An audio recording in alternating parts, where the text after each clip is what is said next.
প্লেয়াররা কিন্তু 8টি কিল পয়েন্টস নিয়ে 3 জন প্লেয়ার সার্ভাইভ করে যাচ্ছে।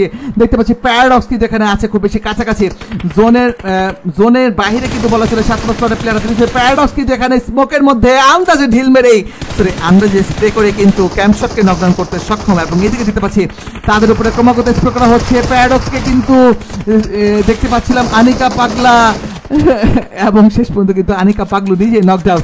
প্যারাডক্স কিন্তু এখানে দেখতে পেলাম নকডাউন করেই কিন্তু কিলটিকে সিকিউর করে নিল এবং ওদিকে কিন্তু 7 নম্বর স্তরের প্লেয়াররা ইতিমধ্যে তাদের একজন প্লেয়ারকে হারিয়ে ফেলেছে।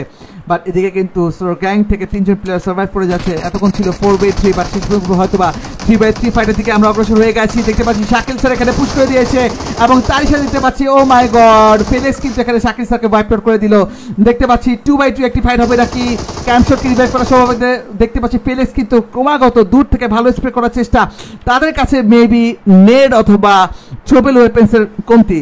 এক্স্যাক্টলি দেখতে পাচ্ছি ক্যাম্পশটের কাছে কোনো থ্রোবেল ওয়েপেন্স নেই, ফেলেক্সের কাছে দেখতে পাচ্ছি কোনো থ্রোবেল ওয়েপেন্স নেই, অলমোস্ট গাছটি গডের কাছে শুধু স্মোক আছে এবং একটি মলি। এই মলিটি যদি পারফেক্টলি কানেক্ট করতে পারতো অলমোস্ট গড, সে হয়তো বা এখানে ইজিলি একটি ভালো ড্যামেজ করে কিন্তু ওয়াইপ আউট করতে পারতো। দেখতে পাচ্ছি জোন কিন্তু অলরেডি এখানে স্টার্ট হয়ে গেছে, লাস্ট জোনের দিকে আমরা অগ্রসর হব এবং দেখতে পাচ্ছি কোনো রকমে কিন্তু এখানে পুশ করে দেওয়ার চেষ্টা। তাসির কিন্তু অলরেডি এখানে প্যারাডক্সের কাছে স্পটের knockdown last one player camp shot এবং তার সাথে কিন্তু সারগ্যাং has wiped out squad number 7 team smash এবং তারই সাথে দেখতে পাচ্ছি সারগ্যাং কিন্তু এখানে 6-4-10 12টি কিল পয়েন্টসের মাধ্যমে চিকেন ডিনারটি নিতে সক্ষম হয়েছে।